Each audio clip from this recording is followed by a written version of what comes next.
Hello guys, कैसे हैं आप सभी। आई होप आप सभी अच्छे होंगे। मैं भी अच्छी हूँ। मैं आकांक्षा ई स्टडी फार्मेसी के इस यूट्यूब चैनल में आप सभी का स्वागत करती हूँ। तो जैसा कि आपको पता होगा कि हम लोगों ने बी फार्म सेकेंड ईयर के थर्ड सेमेस्टर के इंपॉर्टेंट क्वेश्चन की सीरीज़ को डिस्कस किया था, जिसमें से हम लोगों ने सबसे पहले फार्मास्यूटिकल इंजीनियरिंग के इंपॉर्टेंट क्वेश्चन को डिस्कस किया था। ठीक है, फार्मास्यूटिकल इंजीनियरिंग के इंपॉर्टेंट क्वेश्चन को डिस्कस किया था, जिसमें हम लोगों ने फर्स्ट यूनिट को डिस्कस कर लिया था। जिसमें से हम लोगों ने फर्स्ट यूनिट को डिस्कस कर लिया था, उसके आंसर्स को डिस्कस कर लिए थे, और सेकंड यूनिट के 3 क्वेश्चंस को अभी हम लोगों ने डिस्कस कर लिया था। तो अब बारी आती है फोर्थ क्वेश्चन की तरफ। फोर्थ क्वेश्चन क्या है? Define the term distillation, discuss about the principle, construction, working and uses of steam distillation. ये क्वेश्चन जो है वो तुम्हारा 5 मार्क्स में और 7 मार्क्स में पूछते हैं। ठीक है, कभी कभी 10 मार्क्स में भी पूछ लेते हैं लॉन्ग क्वेश्चन में पूरा।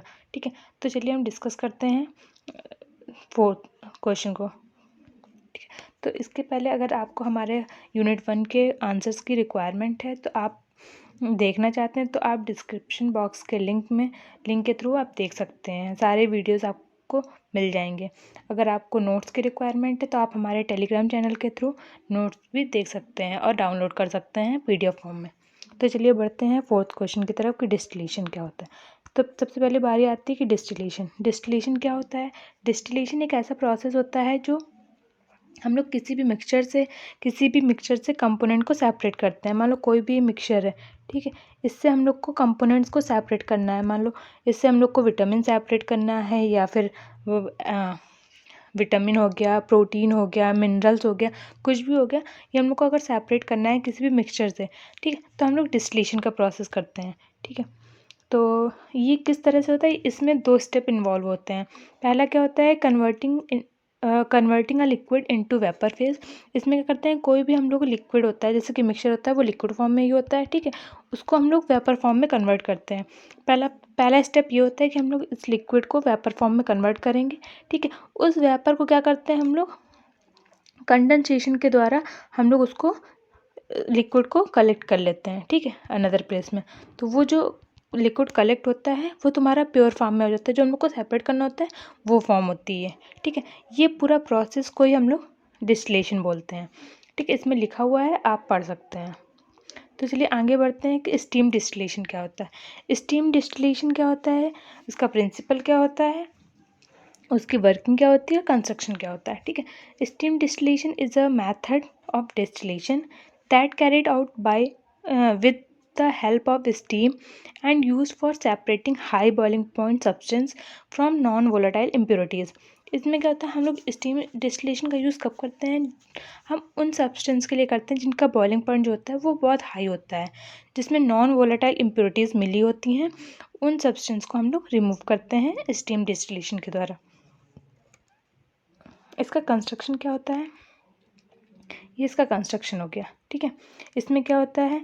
स्टीम वेसल होता है, ये फ्लास्क हो गया तुम्हारा, ये कंडेंसर हो गया, ये तुम्हारा रिसीवर हो गया।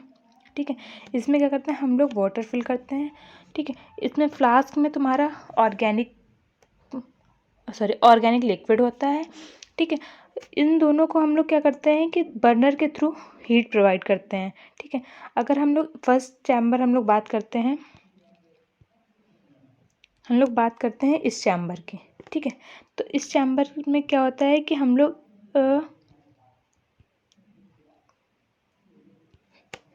इस चैम्बर की बात करते हैं। ठीक है, इसमें क्या करते हैं हम लोग? वाटर फिल करते हैं। ठीक है, नीचे से हीट प्रोवाइड करते हैं। ठीक है, नीचे से हीट प्रोवाइड करते हैं। इसमें वाटर जो होता है वो तुम्हारा स्टीम के फॉर्म में कन्वर्ट होता है, और ये तुम्हारा जाता है फ्लास्क के पास। ठीक है, ये फ्लास्क के पास जाएगा। फ्लास्क में क्या होता है? ऑर्गेनिक लिक्विड होता है। इसमें क्या होती है? इम्प्योरिटीज़ मिली होती हैं। ऑर्गेनिक लिक्विड में इम्प्योरिटीज़ जो होती हैं वो मिली होती हैं, जैसे कि मान लो एनिलीन हो गया। ठीक है, तो ये वाटर इसमें आया, इसके साथ मिक्स हुआ। ये क्या करता है कि जो प्योर इम्प्योरिटीज़ होती हैं वो तुम्हारी जो प्योर ऑर्गेनिक होता है, ऑर्गेनिक लिक्विड होता है, उसको वाटर के फॉर्म में ले जाते हैं और कंडेंसर के फॉर्म में हम लोग रिसीवर तक पहुंचा देते हैं। इससे क्या होता है कि हम लोग को प्योर जो होता है ऑर्गेनिक लिक्विड वो हम लोग को मिल जाता है। लेकिन उसमें क्या होता है कि उसमें एक चीज़ होती है कि वो सिंगल फॉर्म में नहीं होता है। उसमें क्या होता है कि हम लोग को प्योर ऑर्गेनिक लिक्विड और वाटर ये भी मिला होता है, ठीक है। तो इसको हम लोग क्या करते हैं कि जब प्योर ऑर्गेनिक लिक्विड और वाटर होता है तो इसको फनल के थ्रू हम लोग अलग कर लेते हैं। तो इसमें क्या होता है कि तुम्हारा जो प्योर, उसको हम लोग किसके द्वारा करते हैं, डेंसिटी के थ्रू, ठीक है। अगर जिसकी डेंसिटी ज़्यादा होगी तो वो जल्दी हो जाएगा, जिसकी डेंसिटी कम होगी तो वो देर में होगा, मतलब ठीक है। तो उसके थ्रू हम लोग करते हैं, ओके।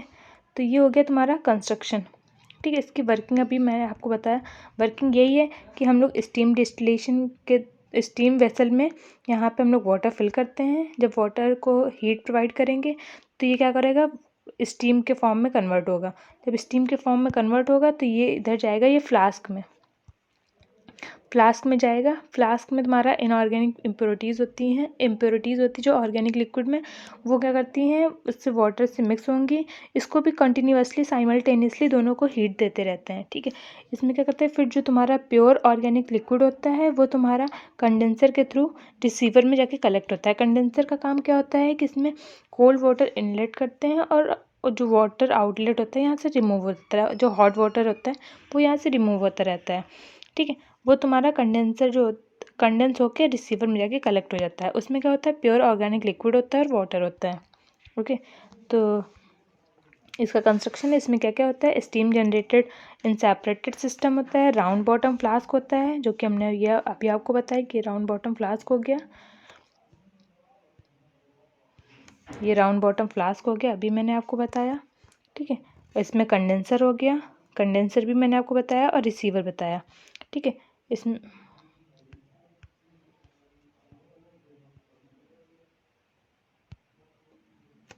ये आपका फ्लास्क हो गया, ये आपका कंडेंसर हो गया और ये आपका रिसीवर हो गया, ओके।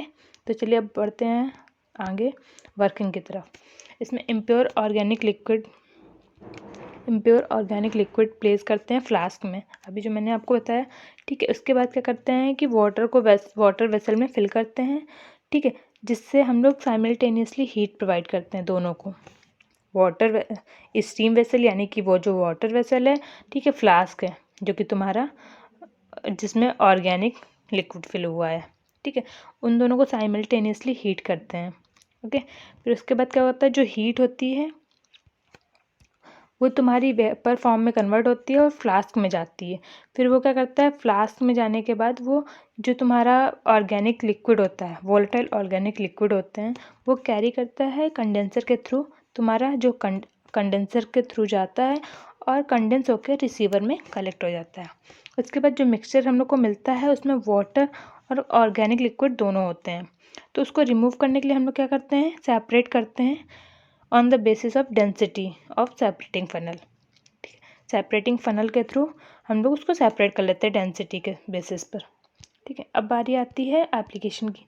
इसका एप्लीकेशन क्या होता है, इसके मेन जो एप्लीकेशन होता है वो यूज़ होता है सेपरेशन में, ठीक है। जो इमिजिबल लिक्विड होते हैं उनके सेपरेशन में इसका यूज़ होता है, जैसे कि तुम्हारे और खासकर तुम्हारा जिसमें वोलेटाइल इम्प्योरिटीज़ मिली होती है, नॉन वोलेटाइल इम्प्योरिटीज़ मिली होती हैं, उनको रिमूव करने के लिए सबसे पहला, जैसे for example toluene plus water, aniline plus water, ठीक है, ये तुम्हारा हो गया।